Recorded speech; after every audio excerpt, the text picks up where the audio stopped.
My name is Beatrice Hale. I am 68 years old, a retired nurse who once spent decades working long nights in hospital wards. I held the hands of strangers through pain, stitched wounds, whispered to families that healing takes time. I built my life on service, on sacrifice, on the belief that if you gave enough love, it would return to you when you needed it most. I was wrong. Today I stand inside a villa filled with sunlight and glass, a villa I never imagined would be mine. The waves roll endlessly just beyond the balcony, the air smells of salt and freedom, and the marble floor is cool beneath my bare feet. This place is beauty. This place is power. But at my front door stands my son, Mark, with his wife Lydia, clutching a bouquet of roses as if flowers could mend betrayal. His voice trembles through the wood. He calls me Mom again, like the word alone can erase the night he pushed me into the rain. And here is the truth I need you to hear at once. My billionaire brother found me homeless, broken and forgotten after my own son kicked me out. He gave me a new life and said, with a steady hand on mine, "This beachfront villa and $10 million are yours now." Days later, Mark stood at my door, flowers in hand, rehearsed apologies on his tongue. But it was too late. My brother saw right through his lies, and so did I. If you are wondering how a mother could ever arrive at this place, how a woman who once carried her son in her arms could now watch him knock like a stranger, stay with me. I will take you back because the story behind this moment is not just about wealth or betrayal. It is about silence, memory, and the power of standing again when the world thinks you are finished. I remember the night clearly, the storm, the cold, the heavy sound of my suitcase thudding onto wet concrete. I remember Mark's eyes, sharp with contempt, as he said I was nothing but a burden. The door slammed, and with it, 30 years of sacrifice seemed to vanish into the rain. I sat under a bridge, clutching the only thing I had left, a frayed handkerchief embroidered with the letter B that my late husband once gave me. I thought my life had ended. But here is what no one expects. Sometimes the moment you believe you have lost everything is the very moment you begin again. When my brother Benjamin appeared in the dark, when his hand reached out to mine, I realized that family is not always about who you raised. Sometimes it is about who refuses to let you disappear. And so, from that bridge to this villa, from being discarded to being restored, my story unfolded. A story of contracts disguised as care, of false apologies, of quiet battles fought not with shouting, but with evidence, truth, and dignity. A story that belongs not only to me, but to countless mothers who gave everything and were told they were too much, too old, or too unnecessary. Now, as Mark waits outside my villa with Lydia by his side, I feel no urge to open the door. I feel no need to shout or accuse. My silence is sharper than any blade. My brother stands in the kitchen behind me, his presence a wall of strength. He glances at me, and in his eyes I see understanding. He does not need to say a word. We both know this scene too well.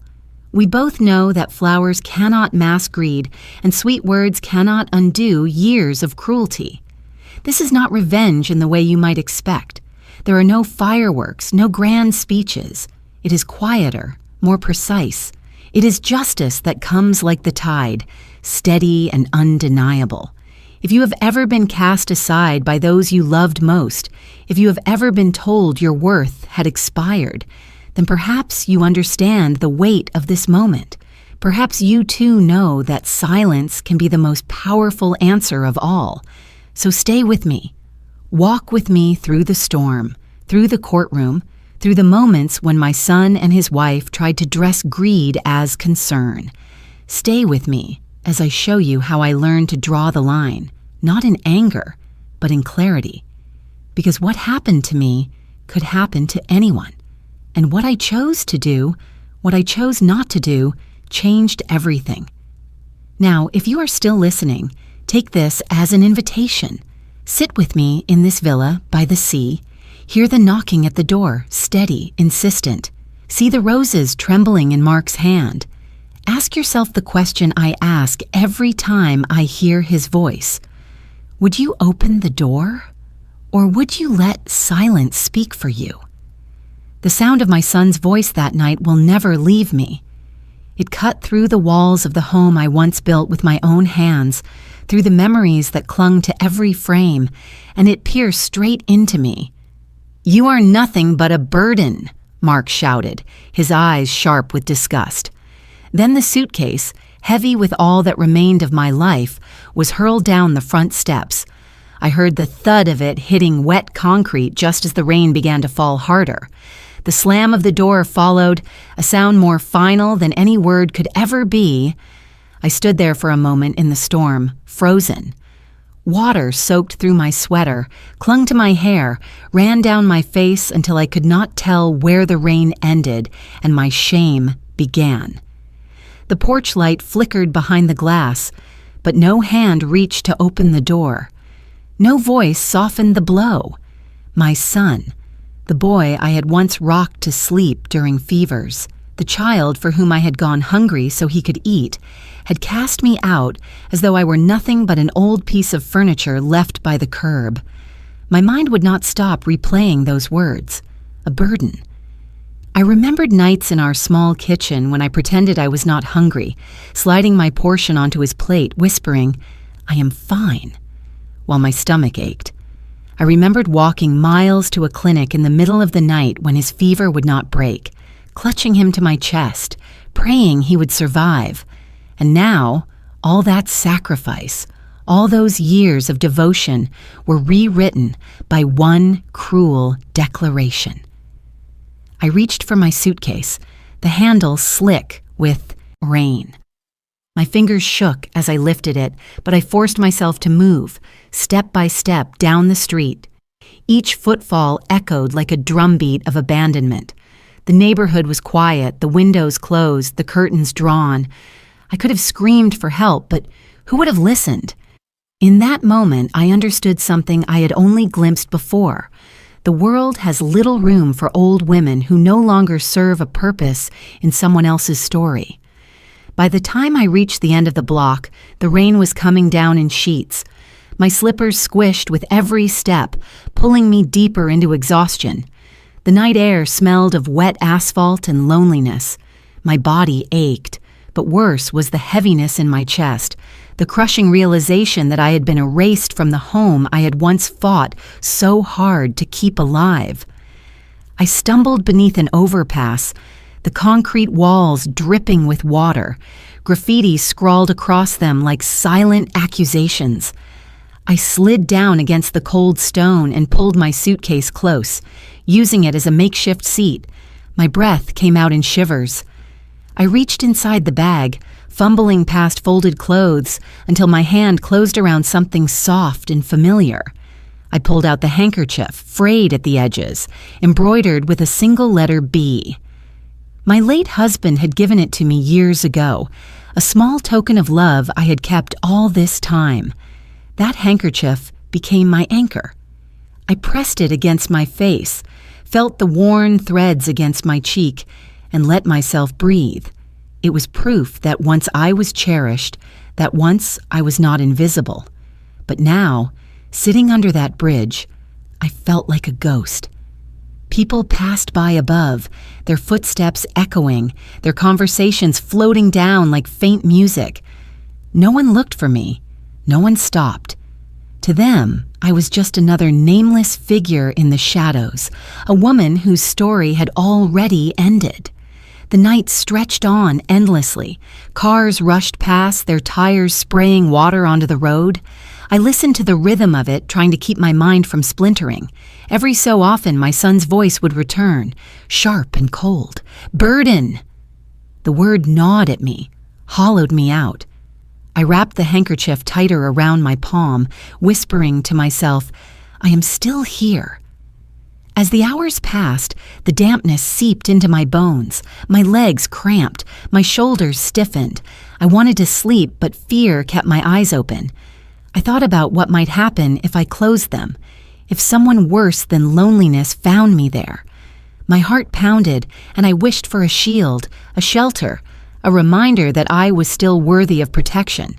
But the only protection I had was silence and the memory of who I used to be. At some point past midnight, the rain slowed. The city hummed above me, indifferent. I realized that I had become invisible not just to strangers, but to the very blood of my body, to the sun I had once believed would never abandon me. That thought was more cutting than the wind. Still, I sat there, clutching my suitcase and my handkerchief, determined not to disappear entirely. Even as shame and exhaustion pressed against me, I whispered again into the darkness, "I am still here." And though I did not know it then, that whisper would be the thread that carried me forward, from the bridge to the villa, from despair to a quiet kind of justice. But that night, all I had was rain, silence, and the echo of a slammed door. The rain had slowed, but the night air was still heavy with dampness. I sat curled against the concrete wall beneath the bridge, clutching the handkerchief with the letter B stitched into its corner, when I saw the sudden beam of headlights sweeping across the dark. A black car slowed near the curb above me. My first thought was fear. Strangers in the night seldom brought safety. The car door opened and a tall figure stepped out. He wore a long coat, the kind that belonged to a man accustomed to command. For a second, I thought I was dreaming, because the face that leaned down toward me was one I had not seen in 20 years. My brother, Benjamin. His hair had silvered at the edges, but his eyes were unchanged, sharp, assessing, and full of fire. We had once been inseparable. As children, we built forts from blankets. We whispered secrets no one else would ever know. But life, with all its choices, had pulled us apart. I had chosen sacrifice. I married young, loved deeply, and poured myself into raising Mark. I worked double shifts at the clinic, scrubbing floors when the money ran out, skipping meals so my son would never feel hunger. My life became a circle of duty, of giving without pause. Benjamin had chosen another road. He was brilliant, ambitious, ruthless when he needed to be. He built empires in boardrooms, closed deals across oceans, and wore the armor of success. To me, he seemed untouchable, as if wealth itself bent to his will. Somewhere along that path, our closeness cracked. I told myself I did not need him, that my quiet life of service was enough. He told himself I had chosen smallness, that I had abandoned him for the family life he could never understand. And so we drifted, two branches from the same tree, growing in different directions. And yet, here he was, standing in the rain, kneeling in front of me like no time had passed. He did not speak at first. He simply reached out, his hand steady, his eyes locking onto mine. For a long moment, the city sounds faded. The traffic above us was a distant hum. The drizzle softened into silence. I looked at his hand, at the strength it carried, and I realized that this was not just help. This was a bridge back to something I thought I had lost forever. My hand trembled as I placed it into his. The warmth startled me. I had been cold for so long I had forgotten what it felt like to be held without judgment. His fingers closed firmly, as if he would not let me slip away this time. That single touch was rescue. That single gesture said everything words could not. Benjamin lifted me to my feet, my suitcase in his other hand as if it weighed nothing. He opened the car door and guided me inside. The heater roared to life, enveloping me in a cocoon of warmth. For the first time in weeks, my body stopped shivering. I clutched the handkerchief in my lap, staring at him through the dim light of the dashboard. He looked older, yes, but also unbroken, carved from determination itself. Neither of us spoke as the car moved through the city. The quiet between us was not empty. It was full of all the words we had left unsaid for 20 years. I thought about the fights we never resolved, the birthdays missed, the years wasted in pride. Yet he was here now, and that was enough. We arrived at a hotel just before dawn. He led me through the lobby, past curious eyes that lingered on my damp clothes, my bedraggled state. At the desk, he spoke with calm authority, arranging everything with a sweep of his credit card and a few clipped sentences. Soon I was standing inside a room that smelled of clean sheets and lemon polish. He placed my suitcase by the bed and turned to me. For the first time since finding me, his voice filled the space. "Tomorrow," he said simply, "you will have a new home." I wanted to protest, to tell him I needed nothing more than this small mercy, but the words caught in my throat. Instead, I nodded. The truth was, I did not know how to live without giving. I did not know how to accept such generosity without guilt. But Benjamin's tone left no room for argument. His promise was final, unshakable. That night, wrapped in a hotel blanket, I lay awake listening to the hum of the air conditioner. My body was warm, my stomach full for the first time in days, but my mind spun in disbelief. "Tomorrow," he had said, "tomorrow I would have a new home." As sleep finally pulled me under, I held the handkerchief close and whispered to myself, "Perhaps my story is not over yet." Morning sunlight poured through the wide windows of the hotel room, waking me gently. For a moment, I forgot where I was. I reached for the familiar creak of my old house, the sound of Mark clattering dishes in the kitchen, the rhythm of my life before it had been torn away. But then I opened my eyes and remembered that life was gone. I was no longer welcome in the house I had once built with love. Benjamin arrived just after breakfast, as crisp and decisive as ever. He didn't waste words. "Come," he said, and I followed him out to the waiting car. My body was still stiff from days on the street, but I kept pace. Something in his stride told me that my life was about to change again. We drove along the Florida coast, the morning sun shimmering across the water. My heart thudded as we approached a gated community. A guard nodded as the iron gate swung open. I pressed my hand against the window, my mind racing. This was not the kind of place where women like me lived. This was a world for the wealthy, for those who had never worried about skipping meals or choosing between medicine and groceries. The car stopped in front of a cream-colored villa with blue-tiled roofing. It looked like it had been pulled from a postcard. Benjamin stepped out, opened my door, and handed me a small envelope. Inside was a set of keys, heavy and gleaming in my palm. "This," he said, his voice firm but calm, "is your home now." I stared at him, unable to form words. My fingers clutched the keys as though they might vanish if I loosened my grip. "Benjamin, this can't be real." He didn't answer. Instead, he led me up the steps, pushed open the front door, and guided me inside. The villa was filled with light. The walls were painted a soft beige, the floors a cool gray stone. A kitchen with granite counters stretched out to one side, while a living room opened onto glass doors that looked toward the ocean. The air smelled of fresh paint and lemon polish. It felt too clean, too new, too far from the bridge where I had sat just nights ago. Benjamin placed a folder on the counter. Inside was a bank statement. I saw the number, $10 million, sitting in an account under my name. My breath caught.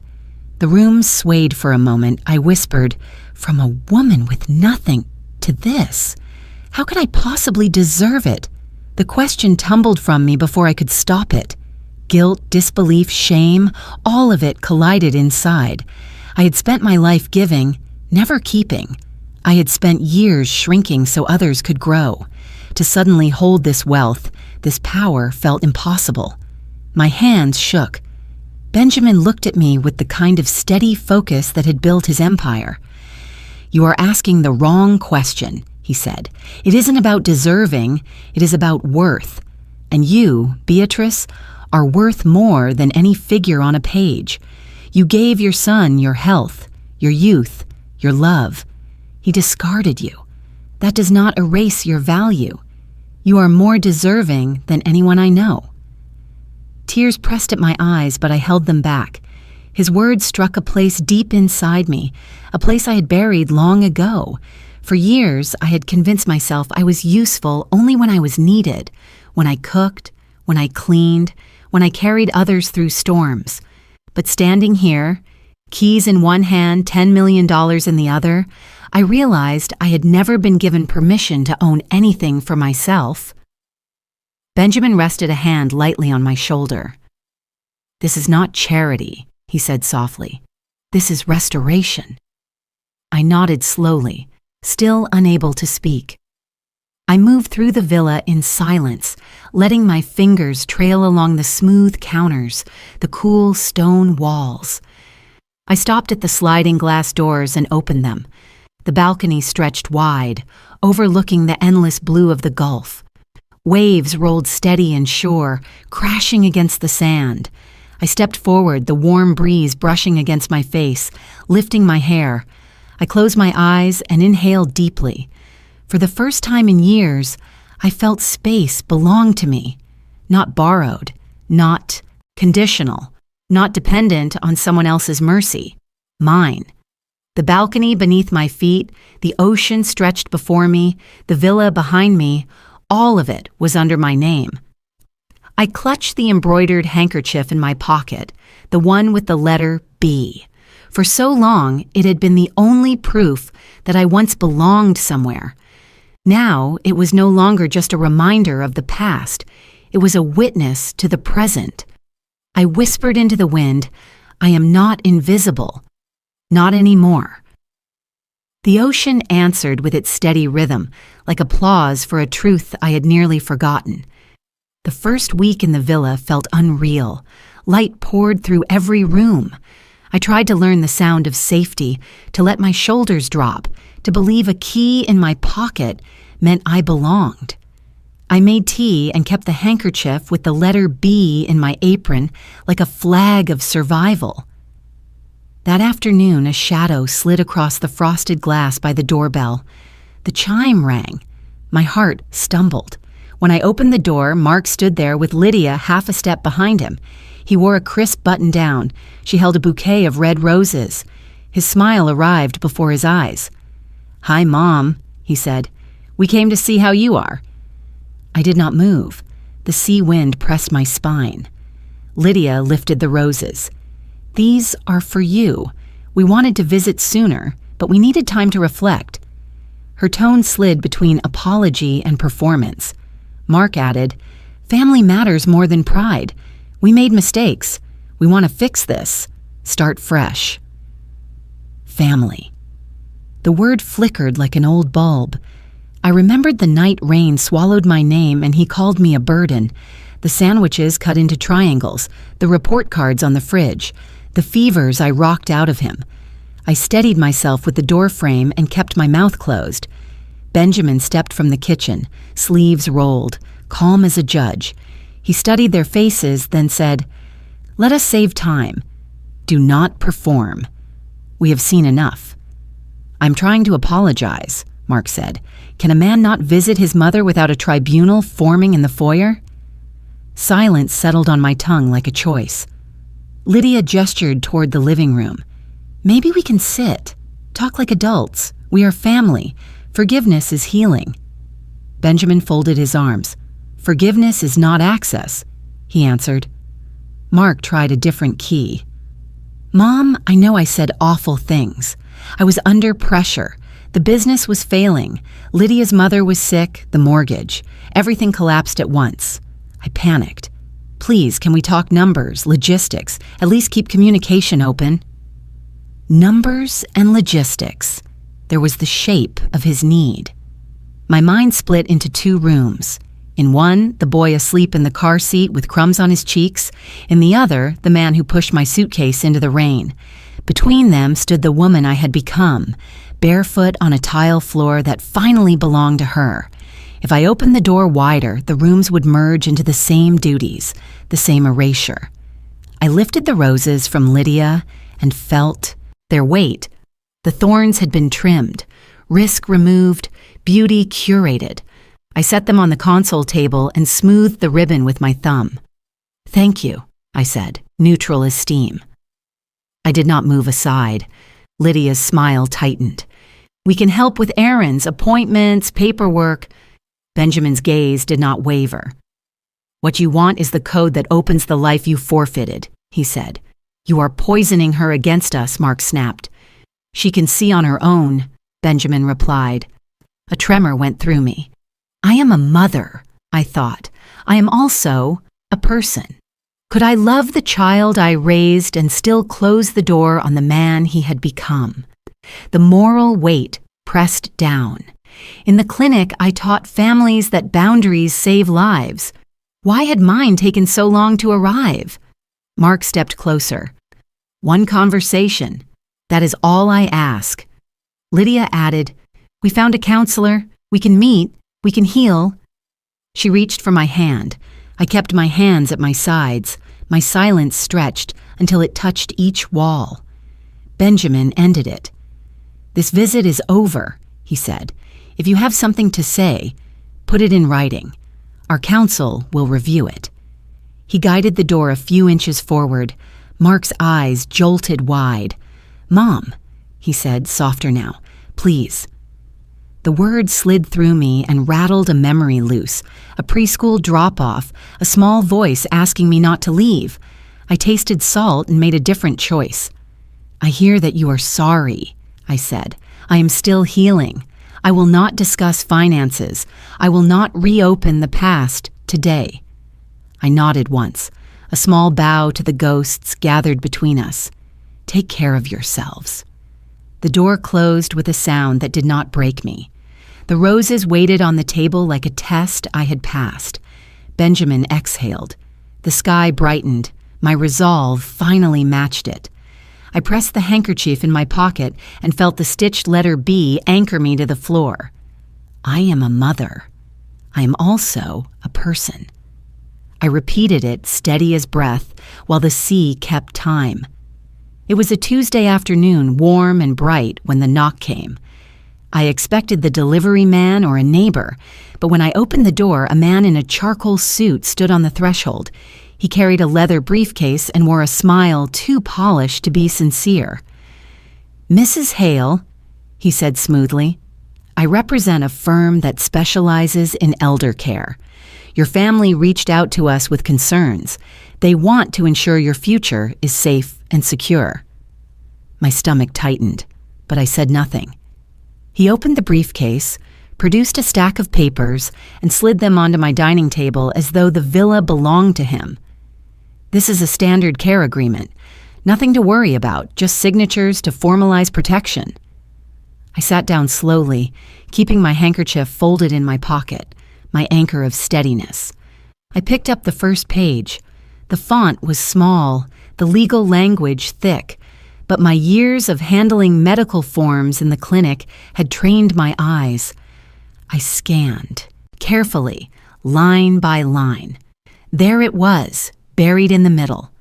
Temporary guardianship, a clause that granted my son Mark full authority over financial decisions, including accounts, property, and medical consent.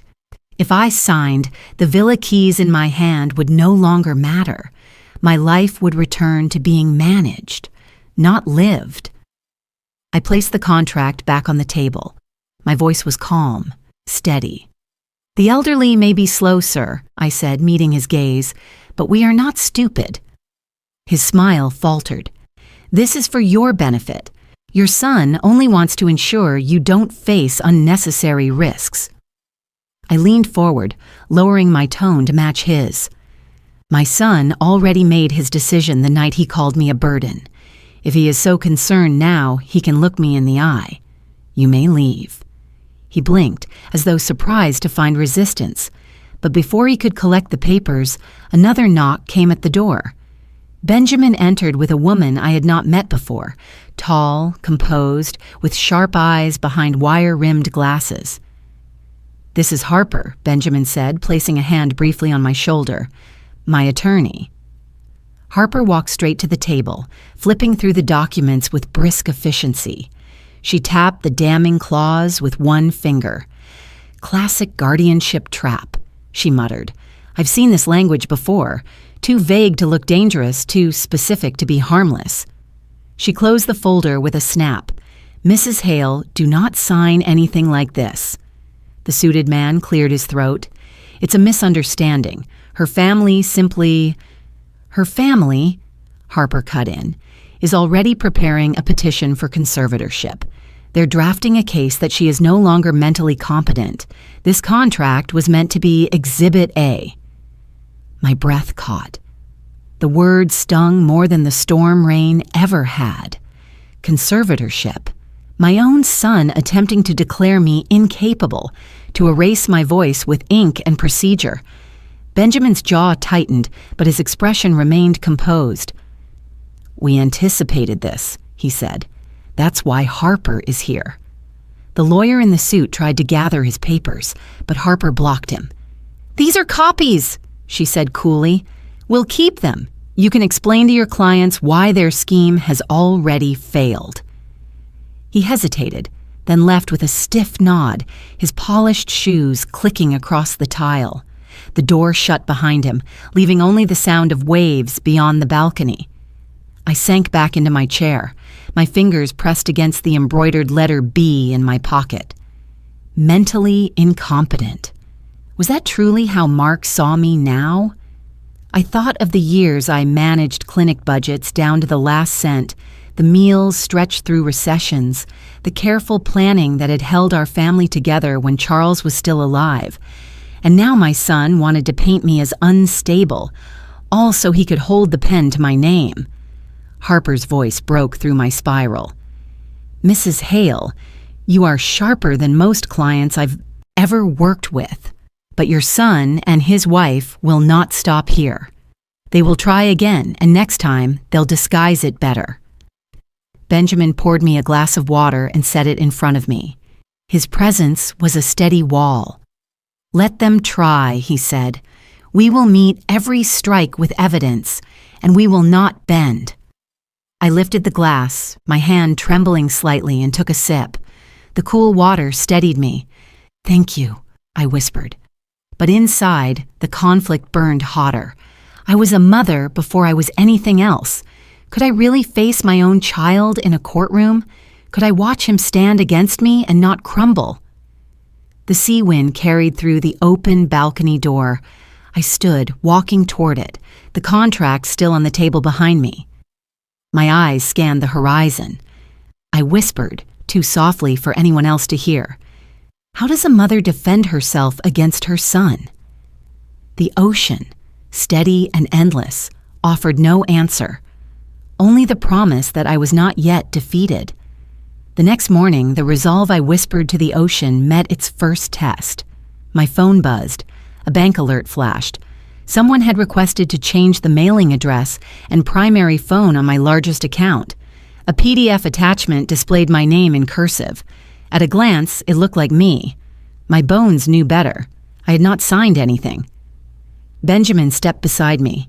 He tapped the link. The dashboard showed a red banner that read, "Pending profile update. Verify immediately." He set the mug down, voice calm. "This is why we put alerts on every line." Within an hour, Harper arrived, binder under her arm.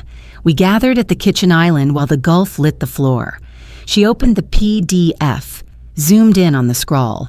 "Your capital B is open. This loop is closed. Your last stroke falls. This one rises. It is a forgery." Cold slid through me. "They want the mail," I said. "If they control the mail, they control the paper." "Change of address is the first lever," Harper replied. "Then a replacement card, then a verification call, then a power of attorney pushed under urgency. We block it here." She called the bank's fraud desk. Benjamin confirmed voice security. The pending change was canceled, an internal hold placed, and a case number issued. I stared at the signature. It stared back like a mask. I pressed my husband's handkerchief into my palm and felt the stitched B. The cloth was imperfect, therefore honest. A sentence formed. "They do not want me. They want money. Harper's phone buzzed. She scanned the screen, then angled it toward us. Monitoring picked up an outbound email from Lydia's personal address to a boutique practice called Leland & Cobb. Subject, POA template and mobile notary. She attached a draft. Metadata shows it was edited on Mark's laptop at 1:13 a.m. Benjamin exhaled. They do their ugliest work at night. We printed the email and preserved the metadata report. Harper looped in an investigator who watches intake lines. By afternoon, he forwarded a voicemail captured from the firm's number. Lydia's voice filled the kitchen, cheerful. She asked for a clean elder care package that would let an adult child step in fast. Banking access, medical authorization, friendly tone. She spelled my name. Heat rose in my face. She sounds like she is ordering flowers, I said. Not flowers, Benjamin answered. A key. The bank sent logs for the attempted update. The request originated from an IP assigned to Mark's insurance office. The signature certificate came from a cut-rate signing service. The file name included my initials and the word profile, as if renaming me could make me easier to move. Harper assembled everything into a clear binder. Emails, headers, IP logs, the forged PDF. She slid a page toward me. Write a brief statement. Your words. I wrote that I was competent, that I had not authorized any change, that all communications must go through counsel. She filmed me reading it, date and time visible on the stove clock. My voice trembled on the first line, steadied on second. When she left to file affidavits, quiet returned. I rinsed cups. The ocean kept time beyond the glass. I tried to let memory defend my son, the toddler with milk on his chin, the schoolboy who swore his blanket had magic. None of those images could lift the weight of the forged curl on that PDF. The boy I raised would not sign the woman I am out of myself. Benjamin returned from a call and laid a legal pad on the counter. Next steps: freeze beneficiary changes, require in-person verification, prepare for an injunction, he said. I placed the handkerchief on the pad and nodded. For years, I mistook love for surrender. Now I know the difference. At sunset, the bank confirmed new controls. Outbound beneficiary edits were frozen. My profile required in-branch identification. No phone or mail changes without a live visit. A fraud flag would alert Harper the second anything shifted. Before bed, I walked the rooms, touching door frames, counting breaths. This villa was not just shelter. It was proof I owned my name. I folded the handkerchief and tucked it under my pillow. The binder waited on the table. Evidence is not love. It is protection. Love is the decision to stand anyway. In the morning, Harper texted again. The investigator traced the editing device to Mark's office lease. The timestamp aligned with the IP logs. She added, next stop, court, temporary injunction. I looked at the water and repeated my compass. They do not want me. They want money. I did not say it with bitterness. I said it with clarity, the kind that keeps a mother upright when the tide comes in. The villa glowed softly with lamplight, the hum of the ocean steady beyond the balcony doors. I had just poured myself tea when the knock rattled against the evening quiet. My pulse quickened. I was not expecting anyone. When I opened the door, Mark and Lydia stood together, a bottle of red wine in his hand, a bakery box in hers. Surprise, Lydia said brightly. We thought maybe dinner together would be nice, like old times. The words felt rehearsed, as though she had practiced them in the mirror. Mark added quickly, just a family evening, Mom, nothing serious. His smile was stretched too wide. Against my better judgment, I let them step inside. The villa was warm, but the air grew heavy the moment they entered. We sat around the dining table. Lydia unpacked the food, pasta, garlic bread, salad in a plastic tub, chattering about nothing, as though the storm between us had never existed. Mark poured the wine, his hand steady, his gaze shifting too often to the briefcase at his side. I pushed food around my plate. Every bite tasted of tension. The conversation circled meaningless topics: weather, neighbors, Lydia's new recipe. Not once did they mention the forged signature, the emails, the betrayal. Instead, they spoke as though forgiveness were already granted, as though the past weeks could be painted over with sauce and polite laughter. Finally, the silence broke. Mark leaned back, sipping wine, then set the glass down. He reached into his case and pulled out a neat stack of papers. He placed it on the table in front of me with a measured calm. "Mom," he said softly, "this is something we wanted you to review." Nothing complicated, just a medical agreement, standard procedure. For emergencies, it ensures we can step in if you ever need help. The room tilted. My hands tightened on the edge of the table as I pulled the packet closer. I scanned the first page. The title read, Family Health and Support Agreement. The language at first glance seemed harmless: coordination, assistance, care. But buried halfway down was the truth: durable power of attorney, granting Mark full authority over my medical and financial decisions. If I signed, every choice I made, every dollar, every treatment would belong to him. I lifted my eyes slowly. "A medical agreement?" I asked, my voice steady. Lydia nodded quickly. "Yes, just a precaution. Families do this all the time. It's about trust." Trust. The word curdled in my stomach. I remembered the rain pounding on my back, the slam of a door, the suitcase thrown into the night. I remembered the forged signature, the email to a boutique firm, the call Lydia placed as if she were ordering lunch. My son's smile now was the same one he wore when he lied about finishing his homework as a boy. Only this time, the stakes were my life. I picked up the pen that lay beside the contract. My hand trembled, not with weakness, but with clarity. I looked at Mark, then at Lydia. For a long moment, I let the silence fill the villa. Their eyes followed the pen as if the ink it carried was gold. Then, with one motion, I set the pen down and lifted the contract. I tore it slowly, the rip echoing louder than any shout. Page by page, I split it in half until the pieces lay scattered across the table, like broken promises. My voice, low and certain, carried through the room. "Do not mistake silence for weakness." The words hung heavy. Lydia's smile collapsed. Mark's face flushed, his jaw tightening. "Mom," he began, but I raised my hand. "No," I said firmly. "You threw me into the storm and called me a burden.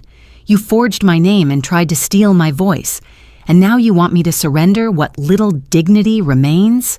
Not tonight. Not ever." Mark pushed back his chair sharply, his anger barely veiled. Lydia touched his arm, whispering something, but he shook her off. For a moment, he looked at me, not as a son looks at a mother, but as a man denied property he thought already his. That look chilled me more than the rain under the bridge.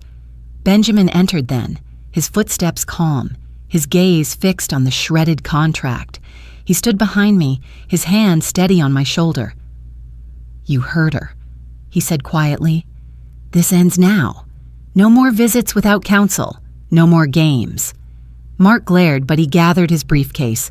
Lydia scooped the torn pages, her hands shaking. Without another word, they left. The door shut with a final thud, and silence reclaimed the villa. I sat still, staring at the empty plates, the torn paper. My chest ached with both sorrow and release. Inside me, the conflict twisted. Could a mother ever truly cut her son away? Yet the truth was clear. They no longer wanted me. They wanted control. They wanted money. I folded the handkerchief in my lap, pressing the stitched letter B between my fingers. My voice whispered only to myself, "I am not weak. I am still here." The ocean answered in its steady rhythm, stronger than any false promise. The courthouse smelled faintly of old wood and nerves. I sat on a hard bench near the front, Benjamin on my right, Harper on my left, the handkerchief folded in my palm. I told myself it was just another building, just another room, but my heart hammered as though the walls themselves were judging me. When the bailiff called the case, Mark and Lydia rose across the aisle. Mark wore a dark suit, his tie knotted perfectly, but his face was pale. Lydia clutched a folder, eyes darting nervously. They looked like a couple stepping into a play, each line rehearsed, each gesture carefully chosen. The judge, an older woman with sharp eyes, adjusted her glasses. This hearing is to determine whether the petition for guardianship of Mrs. Beatrice Hale shall proceed. Counsel, you may begin. Mark's attorney stepped forward, smoothing his jacket. Your Honor, my client only seeks to protect his mother. Mrs. Hale has shown erratic behavior, inconsistent judgment, and may be vulnerable to exploitation.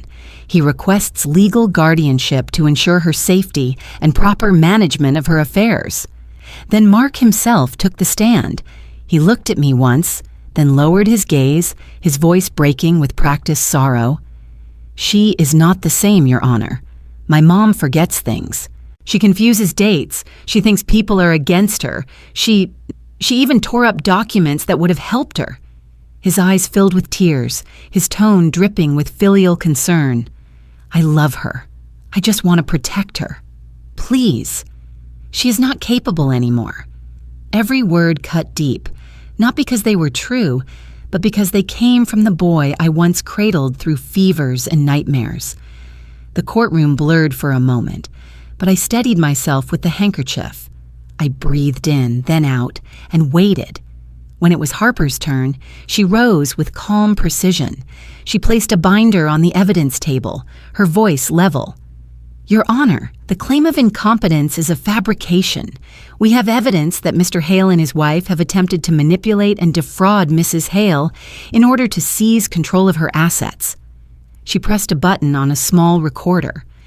Lydia's cheerful voice filled the room. Yes, we need a clean elder care package. Banking access, medical authorization. It has to look urgent.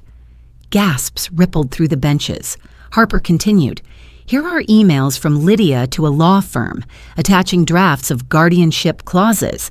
Here is a forged signature on a bank request. Trace back to Mark's office computer. Here is metadata proving the forgery was created at 1:13 in the morning. She flipped page after page, each one a nail hammered into their case. The judge's brow furrowed deeper with every exhibit. Mark shifted in his chair, his tears drying to ash. Lydia bent her head, avoiding the gaze of everyone in the room. Then it was my turn. I stood slowly, walking to the witness chair. The oath felt heavy, but I spoke it clearly. When I faced the judge, my voice was not broken, not timid. It was steady, worn, but unshaken. Your Honor, I began, I may be 68. My hands tremble when I hold a pen too long. I forget where I place my glasses sometimes, but I remember every scar my life has carved into me. I remember the rain the night my son threw me out. I remember the bridge where I tried to disappear. And I remember the morning my brother placed keys in my hand and told me I was worth more than shame. I lifted my chin. I am not incompetent. I am alive, alert, and sharper than ever. I see what has been done to me, and I will not be erased. Age does not mean absence of mind. If anything, it means I know more than I wish I did. I am more lucid now than at any other time because I understand the value of what is mine, my voice, my memory, my dignity. Silence filled the room when I stopped. The judge looked at me for a long moment, her expression unreadable. Then she spoke. The petition for guardianship is denied. Furthermore, due to substantial evidence of fraud, forgery, and misrepresentation, I am referring this matter to the District Attorney's Office for investigation. This court will not be used as a weapon against the competent. The gavel struck, sharp as thunder. The decision was final. I turned my head. Mark sat frozen, his face drained of all color. Lydia's eyes fell to the floor, her shoulders collapsing inward. No words came from them. None could. Benjamin placed a hand over mine. Harper gathered the binder, and together we rose. My legs trembled as I walked out of that courtroom, but my heart felt steady for the first time in years. I had not screamed, I had not cursed. I had simply stood and spoken the truth, and the truth, at last, had spoken back. Outside, the autumn air was crisp, sharp with the scent of rain. I breathed it deep, the handkerchief still folded in my palm. I whispered to myself, "I'm still here." The courthouse steps felt steeper on the way down, the air cooler, my lungs free. We drove home without music. When the villa's gate opened, something unclenched inside me. This time, the key in my hand was not a wish, it was proof. I set water to boil and washed my face and carried my journal to the balcony. The horizon wore a silver line. I opened to a fresh page and wrote, so my hand could keep pace with my heart. The day my son threw me out, I thought my life had ended. It was only the beginning. Benjamin came out with 2 mugs and sat beside me. He did not speak. He did not need to.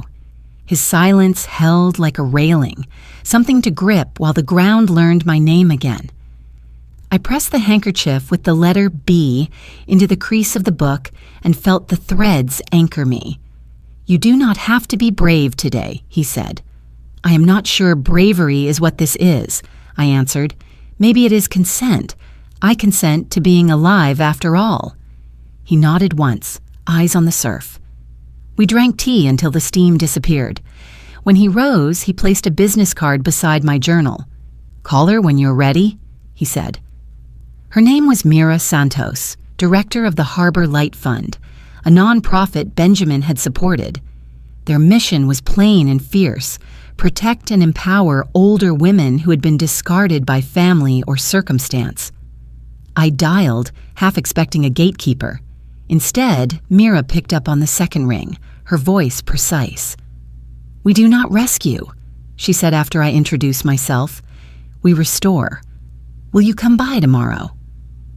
The office sat on the second floor near the marina. Sunlight pooled on wooden floors, the scent of coffee mixed with salt air. Mira walked me through their work: legal clinics on Saturdays, emergency housing, a twice-monthly skills circle, budget literacy, boundary setting, how to hold a line without apology. "This is not about charity," Mira said. "It is about mirrors. People forget who they are. We hold the glass until they remember." She asked what I wanted, not what I could endure. No one had asked me that in years. I heard my answer before I knew I was speaking. A program for women starting over after 60, practical things with dignity built in, a place where needing help does not feel like begging. Mira smiled. "Then you will design it with us." By week's end, I was at a long table with 3 staff members and 2 volunteers. We named the program Second Morning, a nod to waking safe after a night you thought would not end. I drafted intake questions, not just dates and numbers, but the map of a person, skills ignored, dreams buried under duty. We partnered with a clinic for wellness checks. Harper agreed to teach a session on predatory contracts. Benjamin pledged a matching fund for microgrants. At night, I returned to the villa and wrote in my journal. The entries grew steadier. The day my son tried to turn the law into a knife, I did not bleed.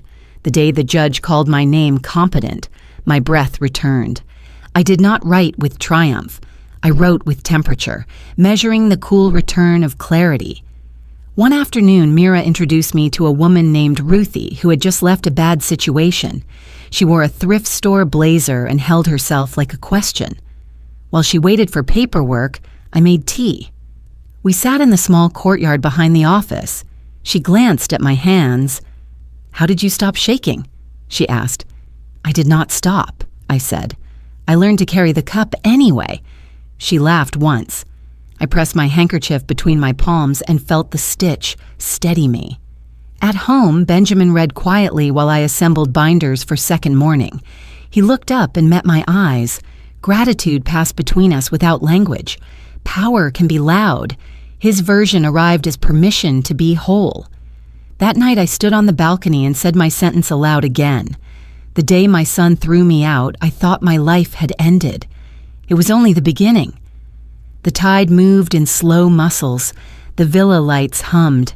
I closed my journal and turned off the lamp. Tomorrow we would open the doors of the program for the first time. I slid the key into the lock and felt the metal turn. Ownership is not the same as possession. Ownership is a vow. Mine was simple. I will not vanish. I will make a table long enough for every woman who thought she had to eat, standing in the kitchen. The morning light poured through the wide windows of the Harbor Light Fun Center, gentle and golden, like mercy made visible. The day was already alive with movement. Volunteers arranging chairs, women gathering in small circles, laughter mixing with the scrape of coffee cups. I sat at the registration table with my journal beside me, ready to greet whoever walked through the door. That was when I saw her. A thin woman stepped hesitantly into the lobby, her clothes damp from the drizzle outside, her hair matted from sleep that had clearly been taken on the streets. She clutched a plastic grocery bag to her chest as though it contained her entire life. Her eyes flickered from face to face, wary, uncertain, but also desperate. For a long moment, the room disappeared around me. She could have been me. 2 months earlier under the bridge, cold and forgotten. I felt the old ache return, the sting of being invisible, the humiliation of needing but not asking. My hand drifted to the pocket of my cardigan where the embroidered handkerchief rested, the letter B worn soft by years. I stood and walked toward her. She froze, like a startled bird, until I smiled. "Welcome," I said softly. "You're safe here. Come sit. Warm yourself." Her lips trembled, but she nodded. I guided her to a chair, poured her tea, placed a sandwich in front of her. She held the cup as though it might vanish. Watching her sip, I felt something shift inside me. It wasn't pity, it was recognition. The volunteers carried on around us, the program unfolding. A class began in the adjoining room, women discussing budgeting, resilience, and healing. Yet all I could see was this woman's reflection of my own past. She was the mirror that reminded me why I had survived. Later, when the center quieted, I returned to my desk. My journal lay open, waiting. I placed the handkerchief on the table, smoothing its folds. The stitched letter B glowed in the afternoon light. For years, I had carried it as a reminder of loss. My husband gone, my son estranged, my name treated like paper to be signed away. But now, setting it down, I felt no grief. I felt closure. I wrote slowly, letting each word anchor me. I did not vanish. I did not lose myself. I only began again. The sentence looked back at me, clear as the ocean horizon. Mira passed by, touching my shoulder lightly. "Good session today," she said. "That woman you welcomed." She smiled for the first time in weeks. I nodded, unable to speak. As I closed the journal, the echo of my own voice from the courtroom returned, the words that had once poured from me like fire. Do not mistake silence for weakness. They no longer sounded like defiance. They sounded like a truth carved into bone. That evening, I walked home from the center along the coastal path. The villa rose ahead, its windows glowing. Benjamin was on the balcony, his figure steady against the darkening sky. I lifted a hand in greeting, and though the distance was wide, he raised his cup as if to say, "You are exactly where you belong." Inside, I placed the handkerchief on my bedside table, not tucked away, not hidden in a pocket, but out in the open, an emblem of survival transformed into sovereignty. I smiled, not because everything had healed, but because I had. Before sleeping, I whispered into the quiet, "Do not mistake silence for weakness." The words echoed not as a warning now, but as a benediction. I turned off the light, leaving the room filled with the soft sound of the ocean. For the first time in decades, I closed my eyes without fear of doors slamming or signatures forged. I closed them with the knowledge that I had been broken once, yes, But I had rebuilt, and I was whole, and tomorrow I would rise again. The beach was quiet except for the rhythm of the waves, rising and falling like the steady breath of the earth itself. I walked slowly along the shoreline, my bare feet sinking into the cool sand, the water curling over my toes before sliding back again. The sun was lowering, painting the horizon in shades of amber and rose, and my shadow stretched long across the beach like a companion I had finally made peace with. The villa sat behind me, glowing softly against the darkening sky. I turned once to look at it, the place where I had reclaimed not just a roof, but my dignity. Then I looked ahead to the endless ocean and whispered into the salt, heavy air. The day my son threw me out, I thought my life had ended, but it was only the beginning. Each step reminded me of that night under the bridge, the rain on my skin, the ache in my bones, the silence of being unseen. For a long time, I believed invisibility would be my final chapter, but now I knew better. If you have ever been cast aside, remember this: you are not invisible. You still hold the right to write the next chapter of your story. And sometimes, silence is the strongest answer of all. I stopped near a piece of driftwood, its surface polished smooth by years of tides. Sitting down, I pulled the embroidered handkerchief from my pocket, the one with the letter B, stitched by the hands of my late husband. For so long it had been a relic of grief, something I carried like proof of what I had lost. Tonight, I placed it gently on the sand beside me, not as a token of sorrow, but as a symbol of return. I smiled. I had found myself again. The waves rolled in and out, steady, eternal. Their persistence mirrored my own. I thought of the courtroom, of my son's trembling voice when his lies unraveled, of the judge's gavel striking like thunder, declaring me competent, declaring me whole. I thought of the women I had met through the foundation, faces once weary, now lit with the fragile flame of hope. Their courage reminded me that survival was never just about me. It was about creating a path wide enough for others to walk. I stood and brushed the sand from my hands, breathing deeply. The ocean air filled my lungs like medicine. In that moment, I felt no bitterness toward Mark or Lydia, only clarity. They had chosen deceit. I had chosen life. The contrast was enough. As I walked again, I thought of you, the listener, the witness to this journey. If you have lived through something similar, if betrayal or abandonment has ever darkened your door, what would you do? Would you forgive, or would you walk away? Share your thoughts in the comments below. Your story matters. Every voice, even whispered, has weight. And before this story closes, I want to ask you something tender. Where are you watching from? Is it a quiet morning with a warm cup of coffee, or a late night where stories like this keep you company? Let us know. We read every message with gratitude. If this story touched your heart, consider subscribing, not just to hear more stories like mine, but to join a community that believes in kindness, healing, and second chances. Thank you for spending your time here today. Wherever you are in the world, I hope you carry this with you. Sometimes the miracle does not knock on your door. Sometimes it waits quietly until you are ready to open your heart. I paused at the edge of the surf, watching the waves break in foamy applause, and let my voice rise one final time. Do not mistake silence for weakness. The echo returned from within, not as a shield but as peace. Turning toward the villa, I walked slowly back, the tide at my heels, the sky ablaze with gold. My shadow stretched far ahead, long and certain. For the first time in decades, I knew my story was not ending here. It was only beginning again, with the strength of the ocean beside me and the promise that I would never vanish. Not now, not ever. Take care, my friend. Until the next story.